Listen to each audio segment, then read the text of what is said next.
quienes aparecen después. Por eso que en el videíto aparecía primero una línea que era la IgM, ¿no? Que es la que primero aparece, ¿sí? O sea, primero actúa en la respuesta inmunitaria. Luego se activa la G, la inmunoglobulina G. Por eso que cuando aparecían las dos líneas, podríamos decir, bueno, estás padeciendo la enfermedad, ¿sí? Y luego la M, que se activó primero, desaparece y queda vigente la G, ¿sí? Y entonces me dice de que es una enfermedad que tú ya estás pasando, ¿sí? Que ya estás en la última parte y estas inmunoglobulinas M son las que están quedando, ¿sí? Ok, entonces la respuesta inmunitaria es un conjunto de reacciones que hace el cuerpo ante la entrada de un bicho o de señales internas. O sea, no necesariamente algo tiene que entrar de afuera, también hay señales internas que pueden desencadenar una respuesta inmunitaria. Ya, veamos algunos detalles. La respuesta inmunitaria innata, que decíamos, tiene dos características básicas. Uno, que está activa siempre, y dos, que no es específica. ¿Está mediada también por células? Sí, sobre todo macrófagos y células dendríticas. Los macrófagos son parte del pool de linfocitos que tenemos, pero que se adaptan a la fagocitosis. Entonces, la primera respuesta tiene que ver con la fagocitosis. Hay algunos factores de reconocimiento, pero no de reconocimiento específico de quién entró, sino de reconocimiento de que es algo externo, algo no perteneciente a tu propio cuerpo. Y esos receptores, entonces, reconocen a esta cosa extraña, es extraño y directamente lo fagocitan. Pueden hacer una respuesta inflamatoria, ¿sí? Y pueden desencadenar también algunas proteínas de defensa, todo de defensa primaria, podríamos decirlo así, de defensa. La inmunidad innata también se hereda a través de la madre. La lactancia materna es muy importante en ese sentido porque justamente allí es que se transmiten estos anticuerpos. Creo que ya es bien conocido que niños que no hacen lactancia materna no tienen este tipo de protección. Entonces la lactancia materna es la que va a heredarle, transmitirle al bebé estos primeros anticuerpos.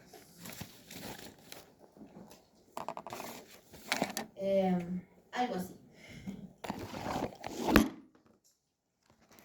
La inmunidad adaptativa está mediada también por células, pero por otro tipo de células, básicamente los linfocitos T y los linfocitos B. La semana pasada ya les dejé un esquemita que hablaba de esto, ¿no? De la inmunidad humoral, por qué se llama humoral, y de la inmunidad celular y por qué se llama celular, ¿no? ¿Quién se acuerda de eso? A ver. ¿Cómo era el asunto? Linfocitos B, sí. Una humoral, si no me equivoco. La B es humoral. ¿Por qué se llama humoral?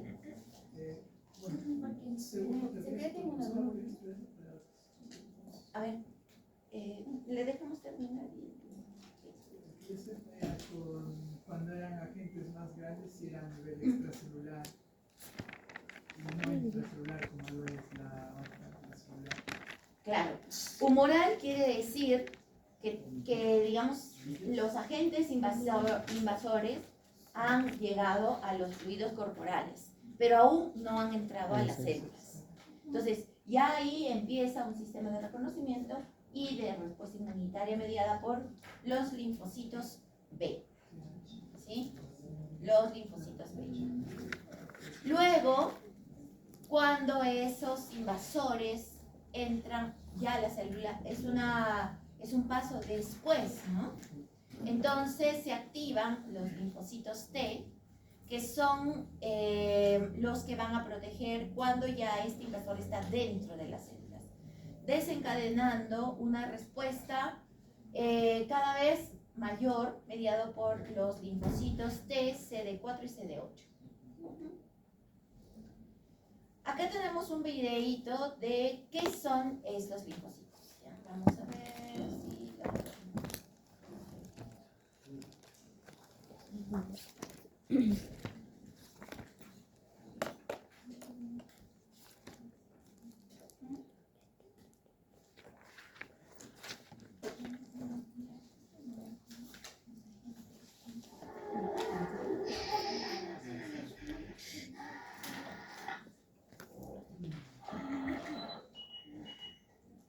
Hola, ante todo, un comentario sobre estos videos de unprofesor.com. Son bastante interesantes, bastante didácticos, pero creo que ya no están en la red. ¿Ya? Lamentablemente, estos yo los tengo de hace tiempo, cuando uno descargaba los videos y los guardabas, de ahí los tengo, pero están bastante interesantes. ¿Ya? Por esto les digo. bienvenidos a un profesor. Hoy seguimos con inmunología y vamos a descubrir qué son y qué tipos hay de linfocitos T. Los linfocitos T se forman como cualquier célula del sistema inmune en la médula ósea. Ahora bien, ellos maduran en el timo. Por eso, de timo se les puso T, linfocitos T. Que maduren en el timo significa que ellos salen desde la médula ósea y pasan por la sangre, van viajando hasta pararse en el timo, donde se quedan residentes. Y allí, cuando por primera vez contactan con su antígeno, es decir, con una molécula que desencadena esta respuesta del sistema inmune, es que ellos maduran. Dejan de ser linfocitos inmaduros y ahora ya son capaces de efectuar una respuesta. Entonces, los linfocitos T los vamos a encontrar en tejidos y en órganos. Estarán sobre todo en tejidos y órganos de los ganglios linfáticos, tejidos linfoides, como pueden ser las amígdalas, y los sinusoides.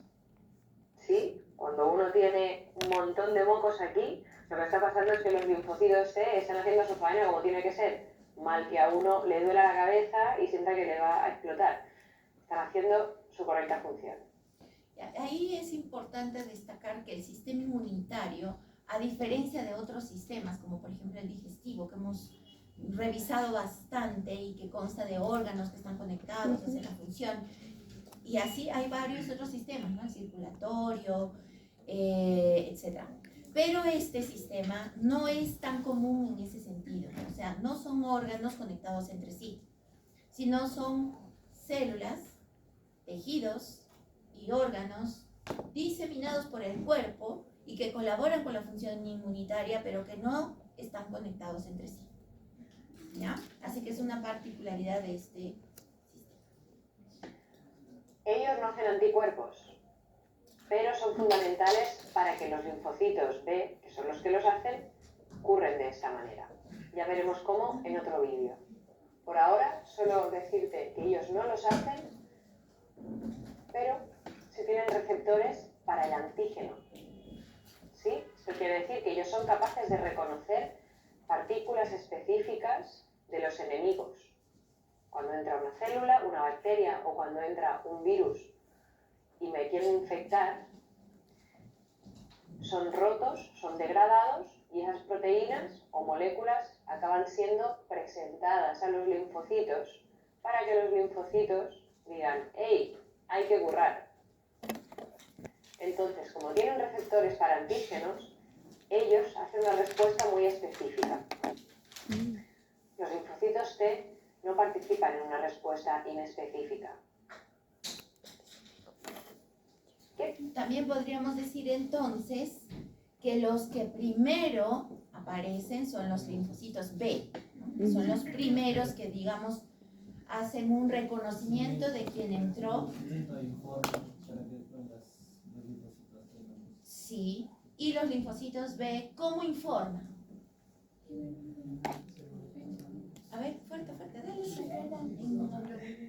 Claro, producen las inmunoglobulinas que además son específicas, ¿no? O sea, ellos reconocen quién entró y en función a quién entró elaboran inmunoglobulinas.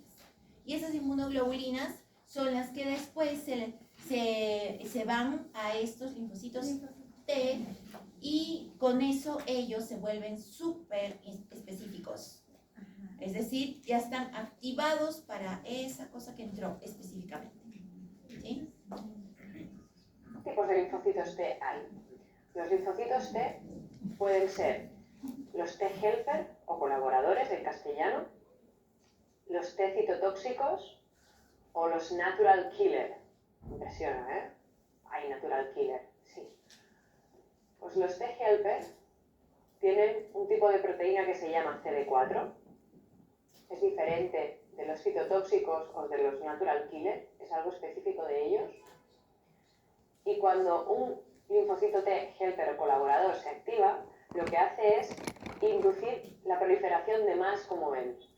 Cuando uno se activa, le dice a todos sus colegas que vengan y que maduren. Y también lo que hace es activar los linfocitos B, porque ya que no puede hacer anticuerpos, tiene que avisar al colega que sí que puede. Entonces, eso lo hacen los colaboradores. La palabra colaborador te ayudará a reconocer esto. Es muy diferente del citotóxico. A mí el nombre de citotóxico me da como, cuidado, no te metas con él. Normal, porque lo que van a hacer los T citotóxicos es destruir directamente células infectadas. Estos no van avisando ni colaborando. Estos liberan perforinas, son un tipo de proteína que lo que hace literalmente atravesar la membrana de las células infectadas por bacterias o por virus. Y si tú haces un boquete, un agujero en la membrana plasmática de cualquier célula que pasa, pues que el interior se desparrama y la célula se muere, porque no mantiene el gradiente electroquímico entre dentro y fuera. Así que estas directamente se cargan a las células infectadas. Tienen una proteína diferente de las colaboradoras, que es el CD8. Y por último, las natural killer, estas son un poco raras, porque los linfocitos T, justamente, la mayoría participan en una inmunidad muy específica, ¿sí? Una de las divisiones del sistema inmune es si es inmunidad específica o inespecífica. Entonces, estos están aquí, en la específica.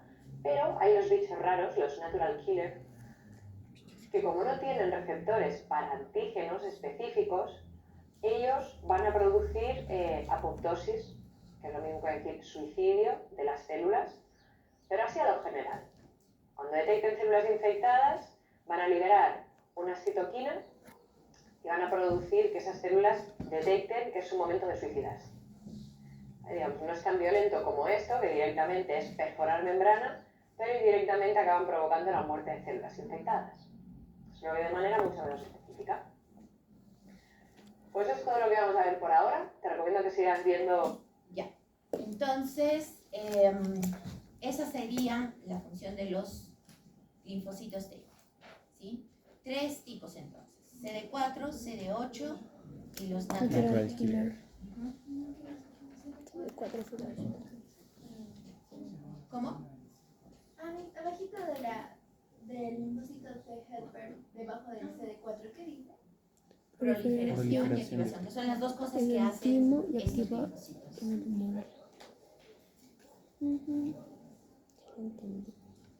Ya, aquí lo tenemos en esquema.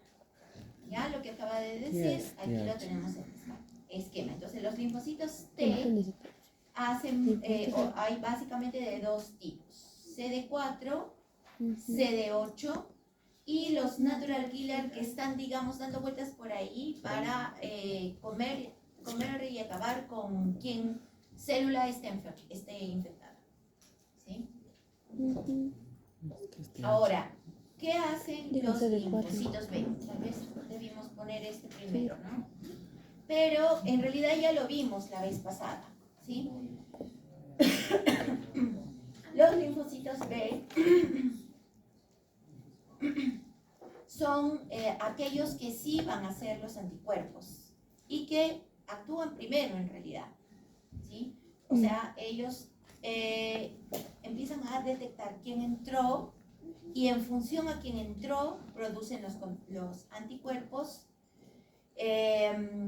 y esos anticuerpos sirven para dos cosas. Uno, para hacer la respuesta inmunitaria con los linfocitos y dos, de memoria. De tal manera que ellos van a conservar ya estos anticuerpos para reconocer más rápidamente a futuras invasiones por ese mismo bicho. ¿Ya? De ahí viene la memoria inmunitaria.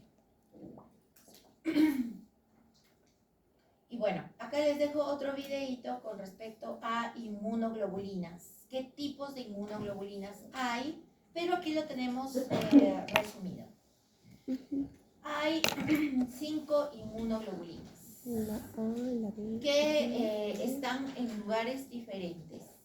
La inmunoglobulina A, por ejemplo, esta es interesante porque está en la leche materna, es la que se hereda a través de la leche materna.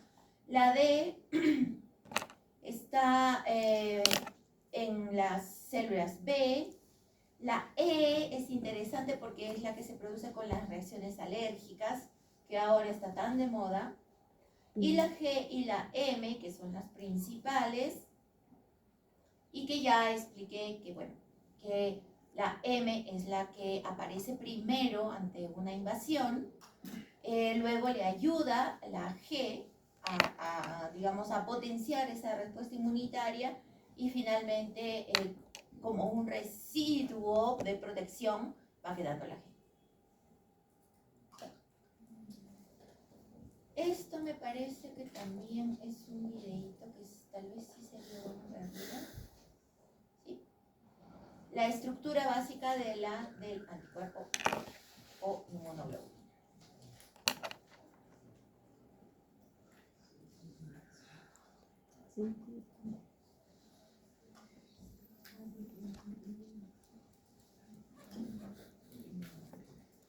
Ya, no son no es un video, son diapositivas. A ver, veamos. Bueno, entonces los anticuerpos están compuestos todos por dos porciones que son totalmente proteicas. O sea, esta sería una de las funciones proteicas que tiene que ver con la inmunidad, ¿no? Y otra vez, entonces para esto, las proteínas lo hacen básicamente todo en nuestro cuerpo, ¿no? Bueno, hay regiones pesadas o proteínas pesadas y proteínas ligeras. Estas proteínas pesadas son también constantes y la parte variable básicamente es esta.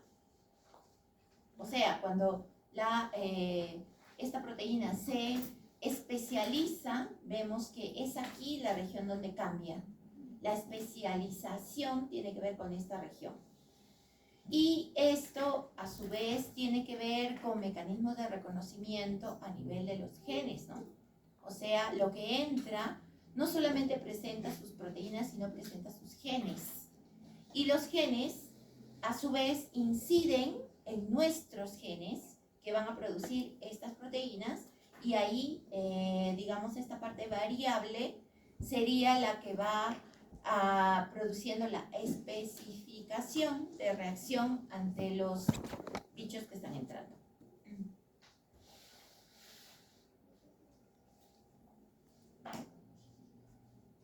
Otro tipo de respuesta es el complejo mayor de histocompatibilidad. Eso tiene que ver un poco más con el tipo de célula que hay al lado tuyo. Consta de proteínas que están también en las membranas y esas tienen que ver cuando son muy importantes en las respuestas inmunitarias cuando hay trasplantes. Cuando hay trasplantes, este sistema reconoce quién entró, ¿sí? Sí, también ellos reconocen cuáles son tus células, las células que tú tienes. Entonces pueden reconocer si es que esas células te pertenecen o no. ¿No? En enfermedades inmunitarias, por ejemplo, lupus, este sistema es el sistema afectado. O sea, el lupus no es una respuesta de un órgano específico, es una respuesta, es una enfermedad de, digamos, inactivación o mal funcionamiento de este sistema de histocompatibilidad. ¿Qué sucede? Que normalmente nosotros reconocemos a nuestros órganos como propios, pero en el lupus esto se altera y de pronto tú empiezas a reconocer como ajeno tu propio riñón, por ejemplo, y haces una respuesta inmunitaria contra tu propio riñón. Pero eso no es permanente en el tiempo, de tal manera de que tú puedas inmunizar de alguna manera tu riñón, sino que eso de un momento a otro, así como empezó la reacción contra tu propio riñón, de pronto eso empieza a funcionar bien otra vez. Y entonces ya, listo, pasó. Pero de pronto hace una reacción inmunitaria contra tu hígado, ¿no? Y así puede suceder contra distintos órganos. Por eso que esta enfermedad es degenerativa, porque va degenerando sistemáticamente a tus propios órganos, ¿no? Y entonces es horrible. Pero es este sistema de histocompatibilidad. Bueno, y las vacunas también tienen que ver con este sistema de reconocimiento, ¿no? Las vacunas hacen un sistema de presentación previa y lo que se espera es que tu cuerpo fabrique los linfocitos B y que queden sobre todo en la memoria, ¿no? De tal manera que cuando tú te infectas, pues tu sistema hará una reacción más rápida y más eficaz contra lo que entró. Por ejemplo, la primera vacuna que se hizo contra COVID, en realidad se esperaba que inmunizara a todos los, ¿no? Que nos inmunizara contra una posible infección. Sobre todo eso serviría para aquellos que no fueron todavía infectados. Pero no contábamos con la astucia del virus, porque el virus fue variando, ¿no? En realidad, ya dijimos que los virus tienen esta capacidad de mutación bien rápida.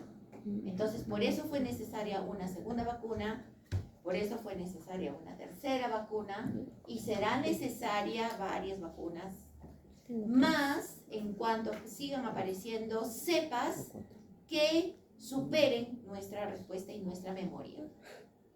¿Sí? En general, eso es también algo que al virus no le conviene, porque si todos sus hospedadores empiezan a morir, pues tampoco el virus puede subsistir. Recuerden que es un parásito obligado, ¿no?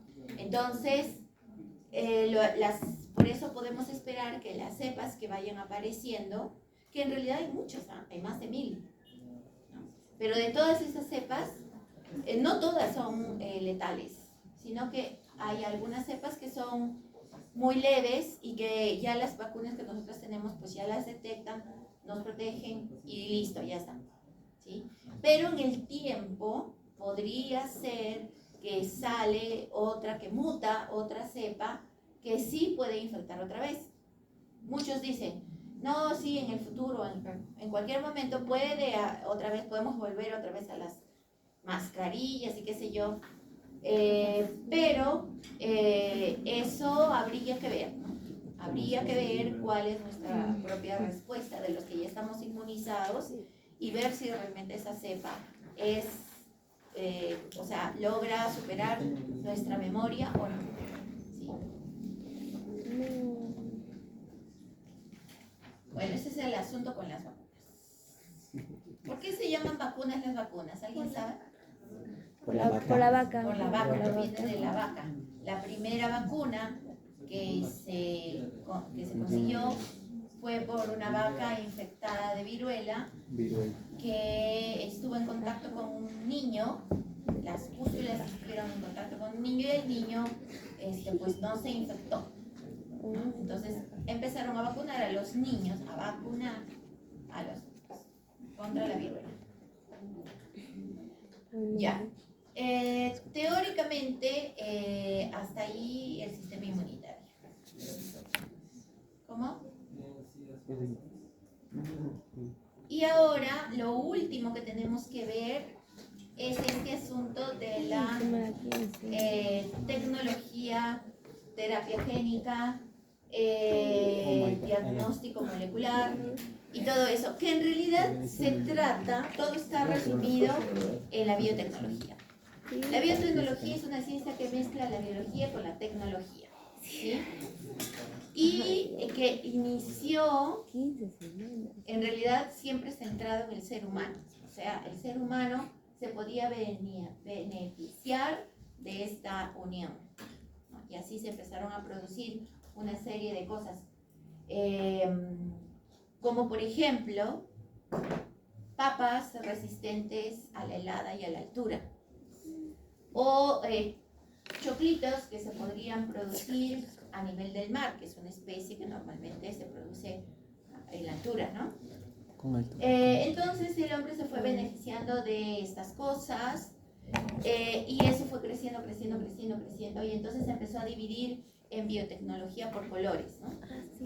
Y los primeros eran la biotecnología blanca, que era toda la parte industrial, que ha crecido enormemente, ¿no? Porque hasta los jeans que usamos, ¿por qué se dice lavado en piedra? Ese lavado en piedra en realidad es una acción enzimática obtenida con biotecnología que le da ese acabado de como raspado, qué sé yo.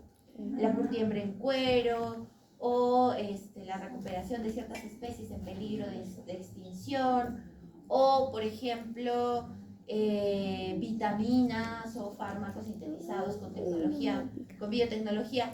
O sea, una cosa muy amplia.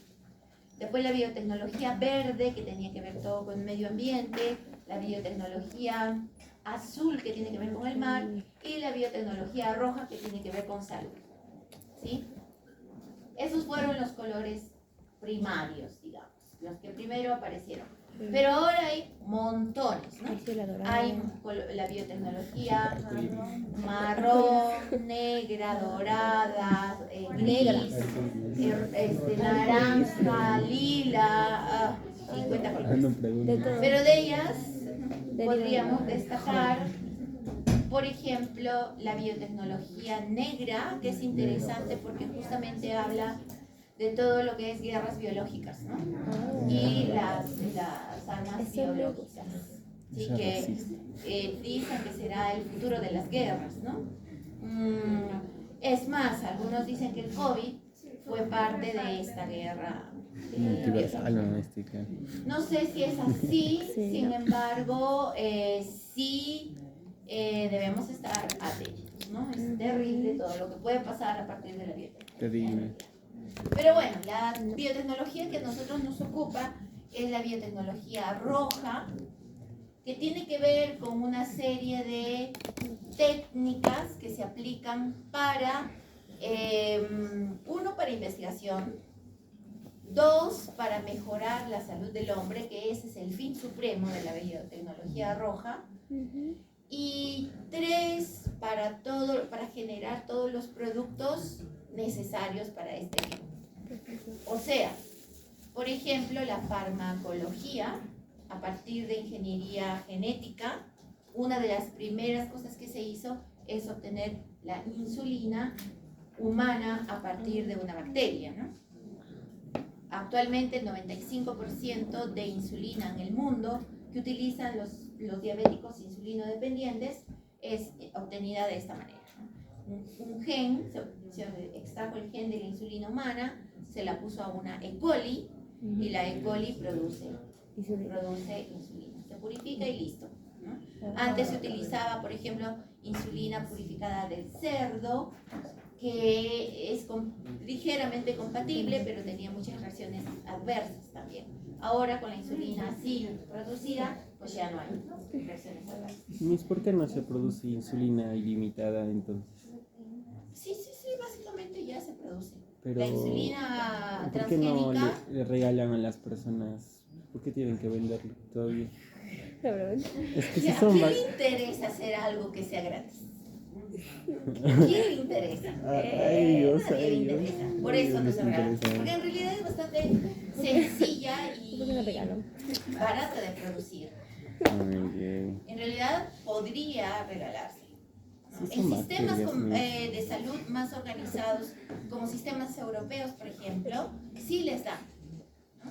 Sí les dan toda un kit para personas que tienen, por ejemplo, diabetes, para los que tienen, incluso yo conocí una persona que ¿Dónde está la boca? tenía, ¿cómo se llama esta enfermedad de los músculos?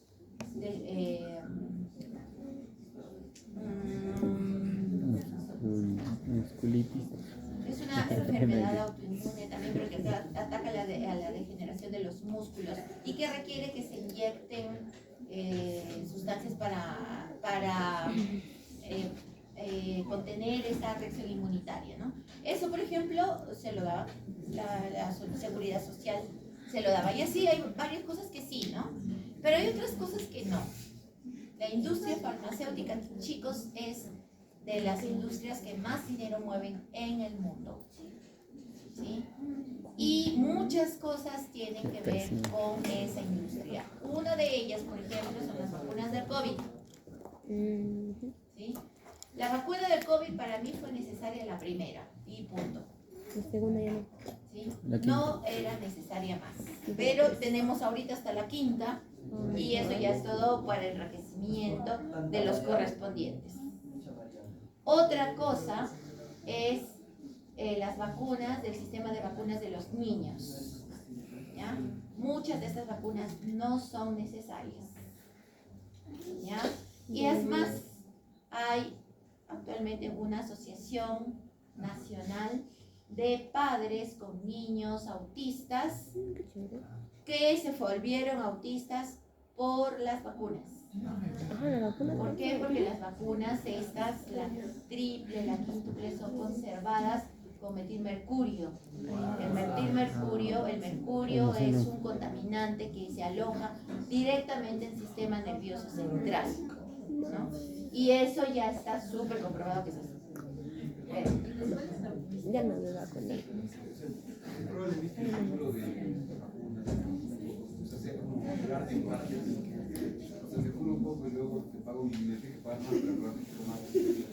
Pero toda la farmacología es así. Toda, hasta una inocente vitamina C. Es así. ¿Ya? O sea, no estamos totalmente protegidos cuando tomamos fármacos. ¿Sí? Por eso tenemos hipervitaminosis y hipervitaminosis.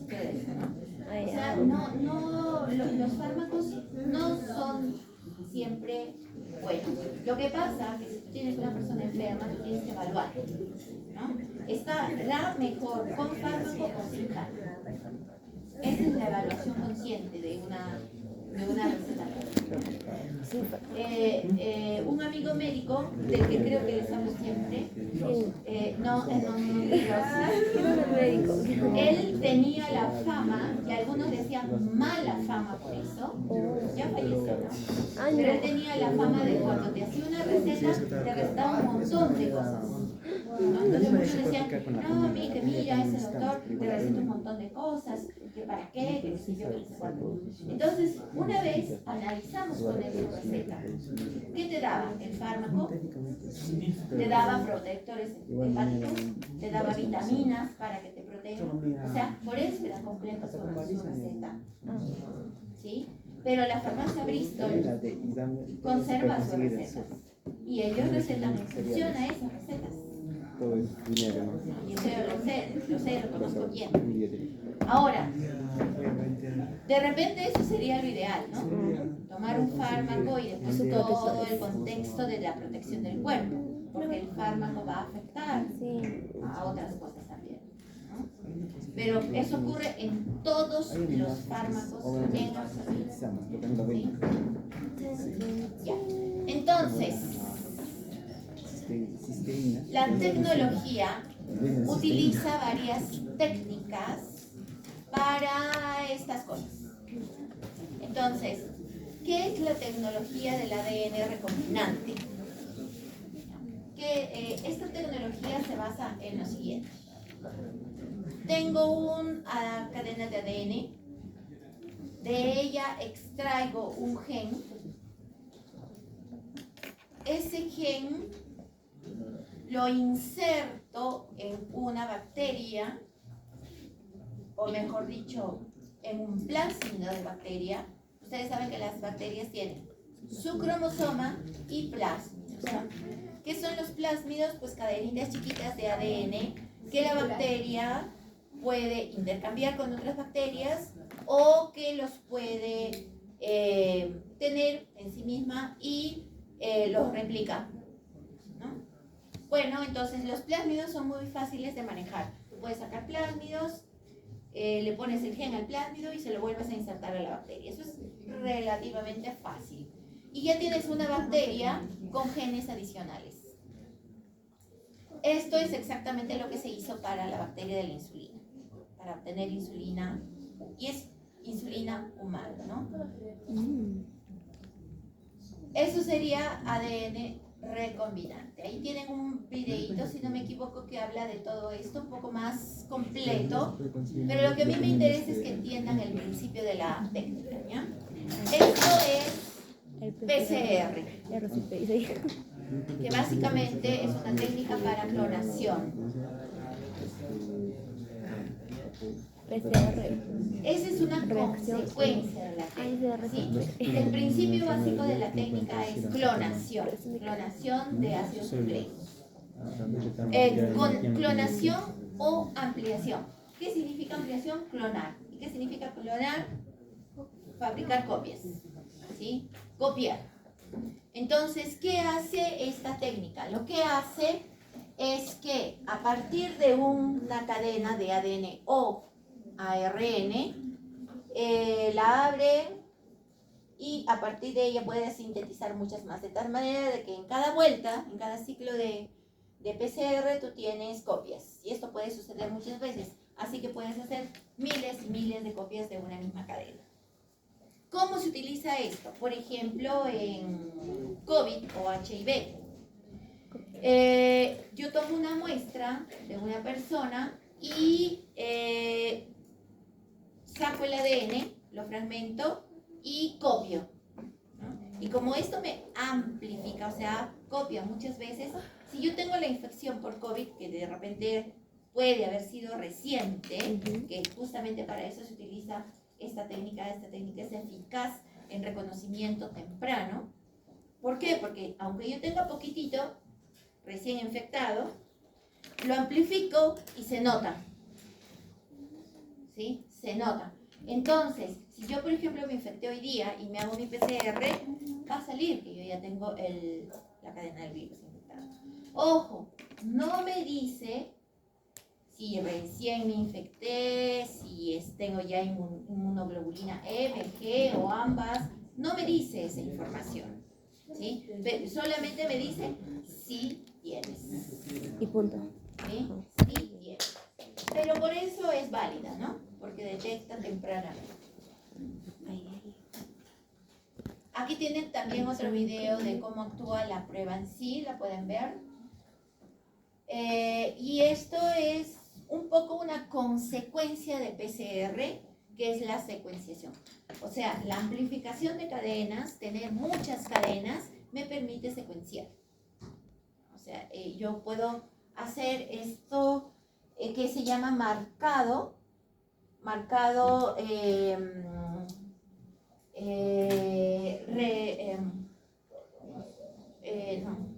fue la palabra.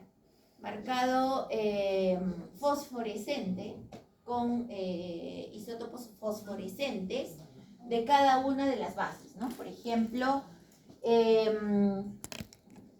marco con colores diferentes y en el ADN, en una corrida electroforética, lo que va a salir es distintos colores que me indican dónde y en qué relación están las bases marcadas, así. ¿no? Entonces las voy identificando y las puedo ir reconociendo. Y si yo tengo una ampliación previa a PCR, esto es después de PCR, ¿no? Si con PCR yo hice una copia, tengo muchos de estos, entonces unas las marco en unas marco adenina, en otras timina, en otras uracilo, etc. Entonces puedo ir con eso detectando cuál es la secuencia de las bases en ese fragmento. ¿Sí? La parte final del PCR es la electroforesis. Sí. O sea, en realidad depende de lo que hagas, ¿no? La parte final simplemente puede ser, bueno, detecté tal cosa, ya, y si mi objetivo era detectarlo, pues ya lo detecté. ¿Ya? Ahora, si mi objetivo es saber qué cosa es eso, tengo que secuenciar. Entonces, esta es la otra cosa que puedo hacer. Después de la amplificación, puedo secuenciar. ¿Ya? Depende del objetivo de mi investigación.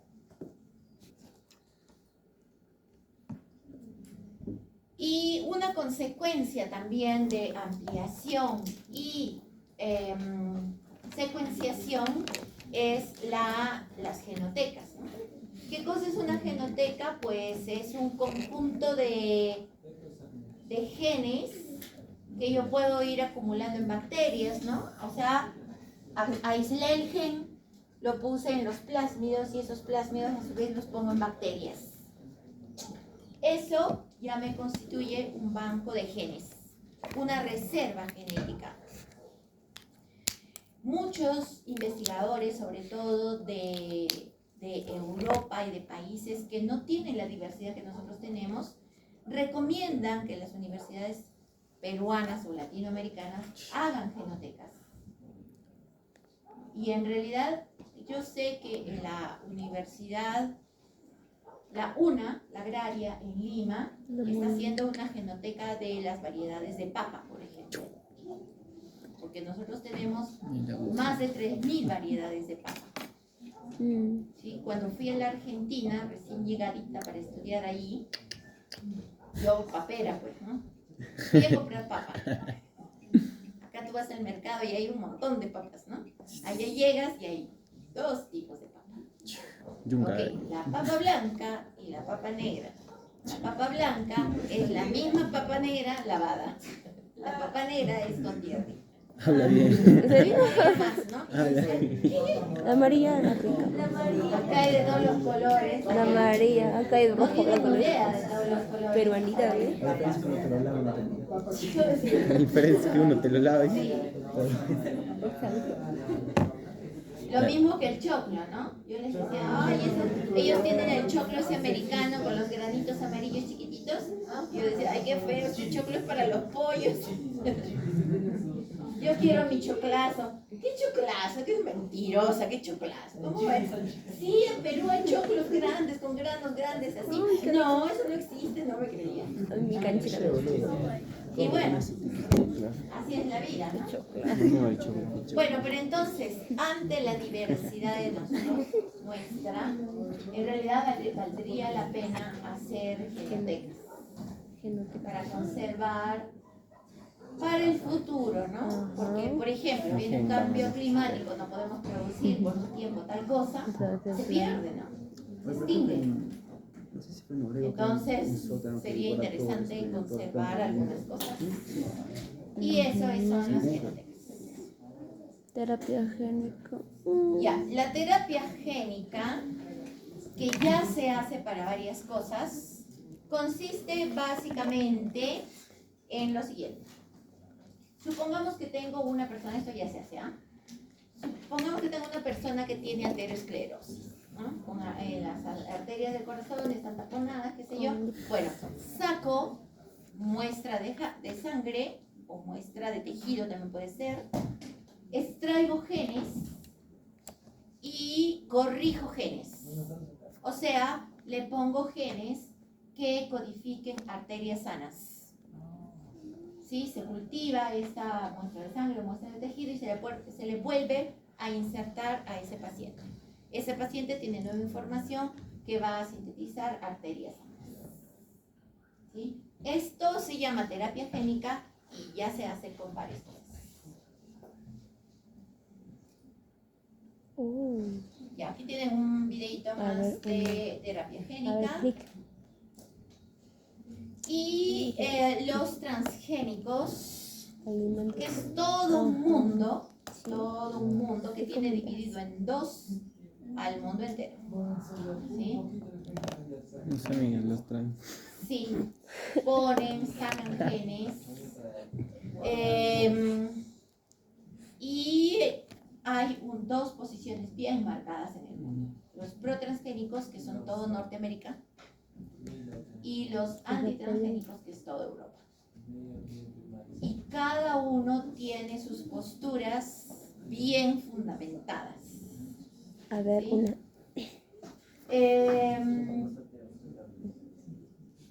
¿Qué dicen los norteamericanos? Bueno, nosotros fabricamos transgénicos para mejorar la alimentación, ¿no?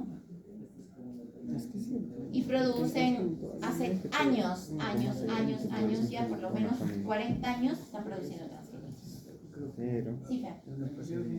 O sea, yo también llegué a escuchar la postura de Estados Unidos con o sea, sí tiene algo de cierto, porque muchísimo más grande. O sea, el problema actualmente es que nosotros no tenemos mucho espacio, ¿no? No tenemos mucho espacio, ¿no?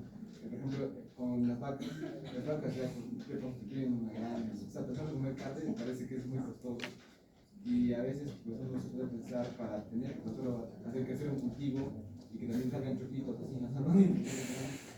¿Por qué no modificarlos y hacer que salgan libres y grandes y de mejor? Sí. Muy contradictorio. O sea, puede llegar a... Vacas transgénicas. Sí, miren. Oh, Dios O mío. sea, les ponen genes para hacer crecer los músculos que interesan. Esa vaca está potente. Miren. Y le ponen hormonas. Así estaba antes de. Sí. A la Sí, mierda. o sea, este concepto de transgénico tiene cosas buenas, como por ejemplo producir lo que me interesa, Esa vaca. Harta leche. y tiene cosas malas. ¿Es una vaca? Sí, se quedó todo. Imagínate. Sí. Si así te la vaca, como si otra vez. O sea, la cuestión y la postura europea, que es antitransgénicos, dice lo siguiente. Bueno, ya. Yo como, digamos, un lomazo de esas vacas. Ya. Ok. Los genes que portan, que son genes nuevos, se deberían y tienen toda la potestad de incorporarse a mi genoma. ¿Ya? Con lo cual se estaría presionando sobre o sea, no solamente la vaca sería transgénica, sino nosotros también seríamos transgénicos, porque incorporamos esos genes.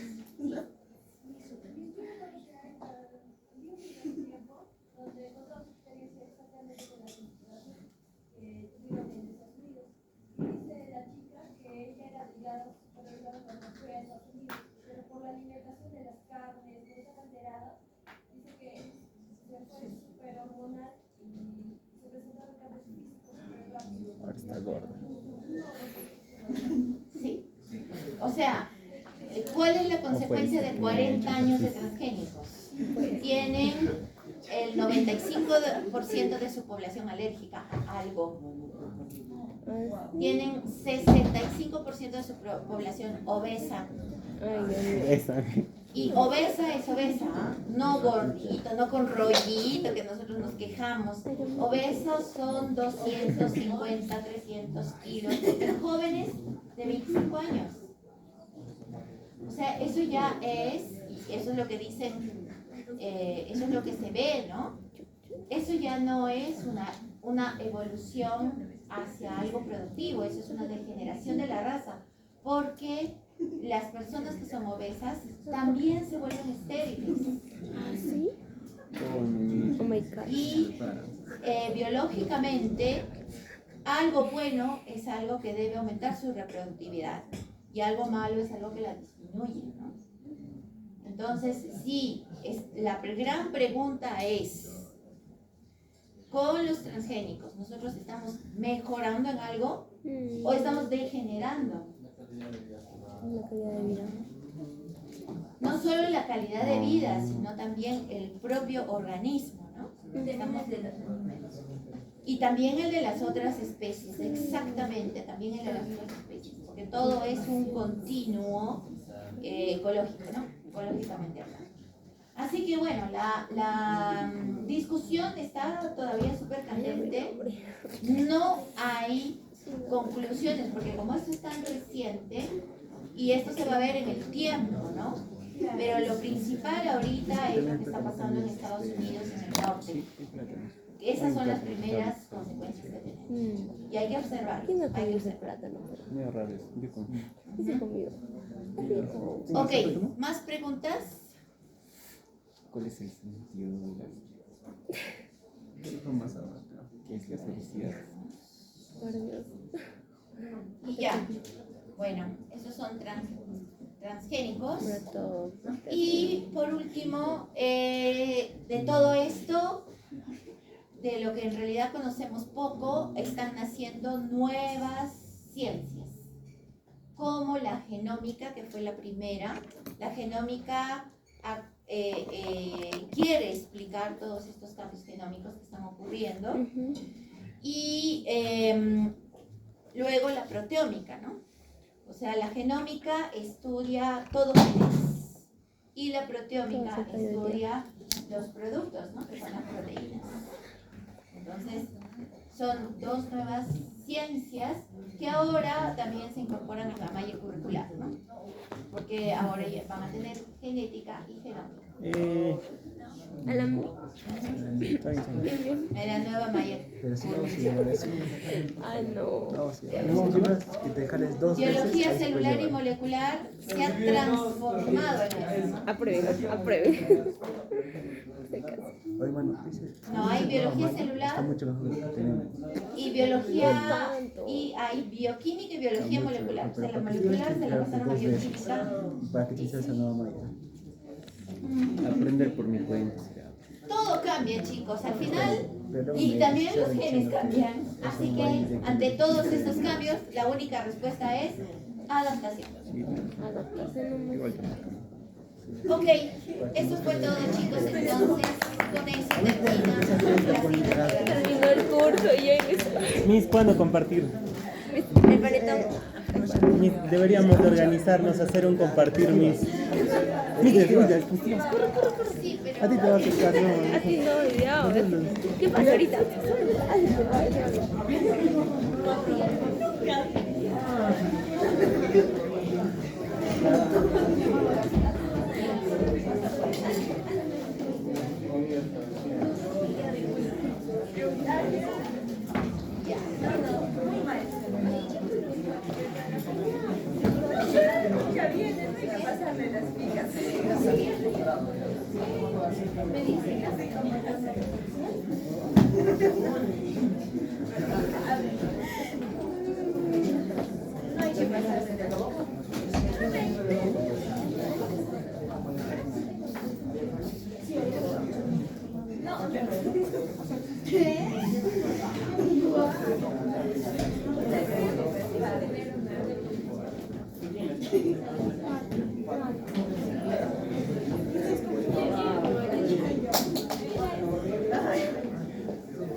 terminamos este clase que se llama las clases.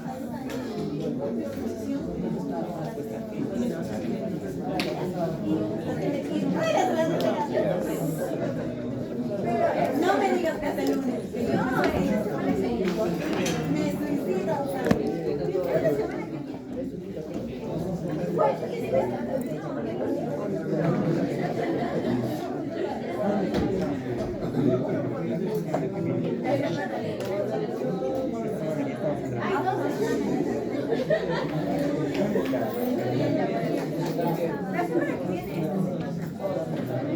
La vez. Porque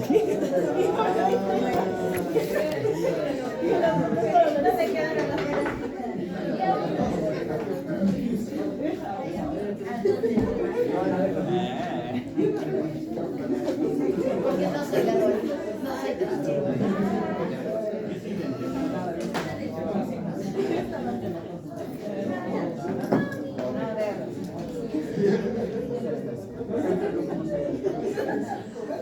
Para que se sienta todo.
Alcántara,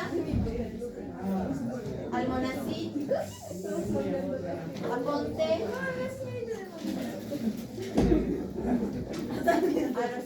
Arosemena, Bayón,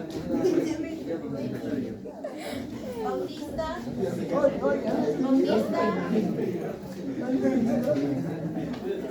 Cauchos, Sevilla,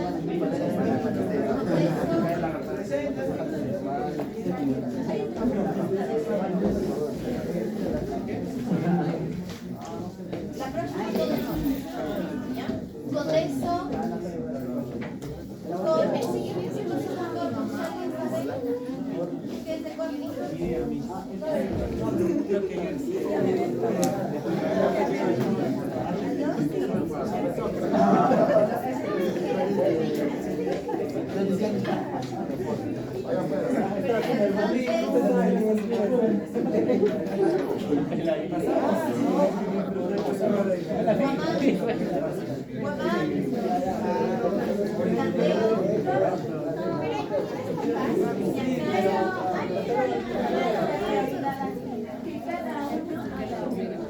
Son 16 semanas.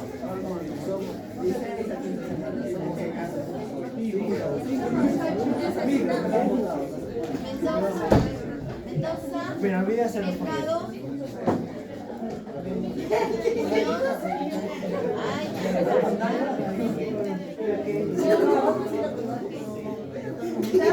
¿Qué día fue? ¿Qué día fue?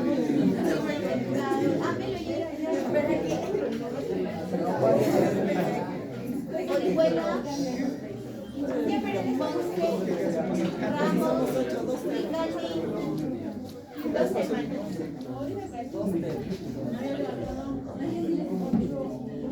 Ruiz, otro Ruiz, Sainz, Soto, Megarejo, Torres, Segarra,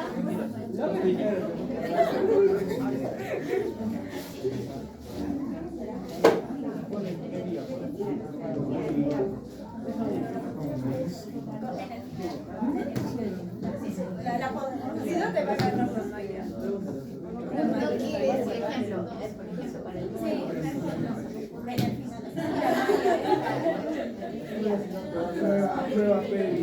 La magia, la que gana por ti.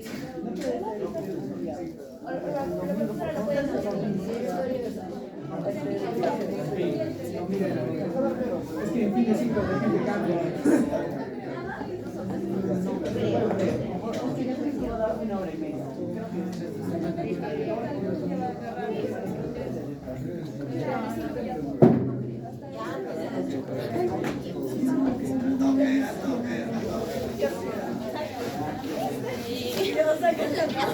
Casi me cae.